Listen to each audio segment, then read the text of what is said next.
Hey guys, this is Cassidy and I chose to do Teaching Conflict Resolution Skills as my best practices presentation. The objective of teaching conflict resolution skills is for the students to solve the problem amongst themselves, so you, the teacher, do not have to intervene. By your students having these conflict resolution skills, you will save a lot of valuable classroom instruction time because you won't have to get involved to resolve the conflict. The targeted audience. Conflict resolution skills can be taught to anyone for any age/grade level, including students with disabilities. It is essential to teach conflict resolution skills at the beginning of the year to all of your students and go back and review those skills once a month with your class. Necessary materials. There is a wide variety of strategies that you can use to teach conflict resolution skills, such as explicit instruction, scaffolded instruction, strategy instruction, direct instruction, etc. Using direct instruction, students will need a visual model, one for the classroom, one for each individual student to have, a homeschool connection piece, and a video demonstration of how to use the strategy you are teaching them. An example. Planned ignoring. The materials needed for this activity is a poster board, markers, and a token system for positive reinforcement. Specially designed instruction / supplementary aids and services that would be needed for students with disabilities. For students with learning disabilities, autism, or traumatic brain injury, following a schedule is very important. The teacher should use scaffolded instruction in how to respond to verbal prompts and cues, scaffolded instruction in self-monitoring strategies, and scaffolded instruction in reading a schedule and sitemap. The students should be offered the use of checklists, timers, and a picture/tactile schedule to get themselves through day-to-day activities. For students with emotional behavioral disabilities, being able to accurately self-evaluate based on school expectations is a critical skill. The student will use instruction using task analysis, self-monitoring strategies, and instruction using verbal prompts and cues.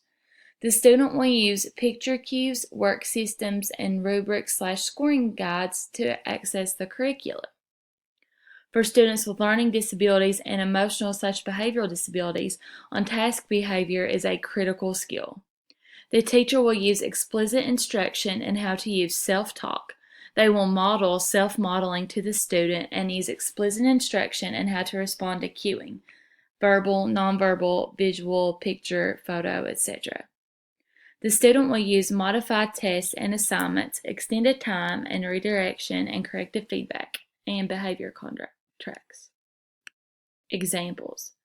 I have a student with an emotional behavioral disorder who constantly teases and hurts the feelings of other students in my classroom. I could use a time to think sheet, which causes him to have to reflect on what he did to hurt the student's feelings. He would fill it out at school and take home to have his parents sign it and then bring it back the next day and turn it into the front office. Here's an example of what a time to think sheet might look like. 2. I have a student with autism who is in the 6th grade and has a hard time keeping on task in the general education classroom during our reading period because there's a particular student in that class who constantly disrupts and tries to keep the teacher's attention on him.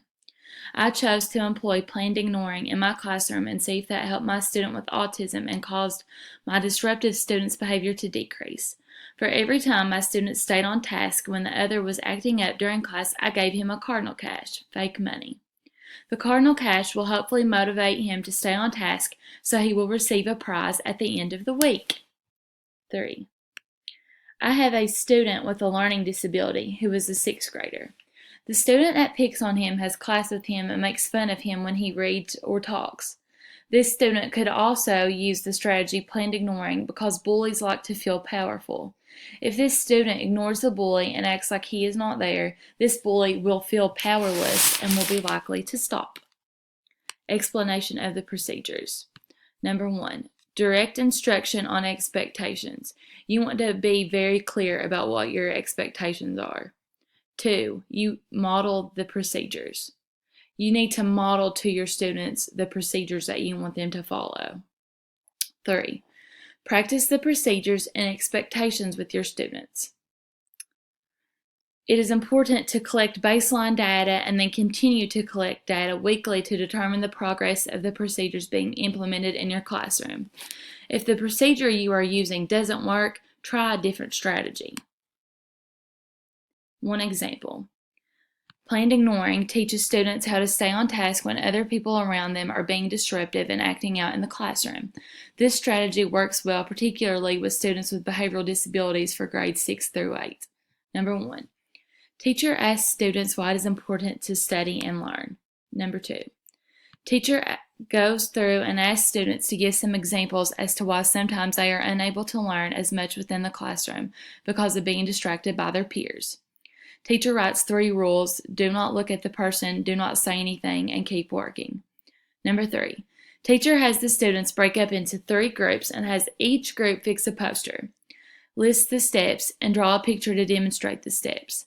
After the posters are hung up around the classroom, have the students role play and then have others demonstrate how to use the 3 steps.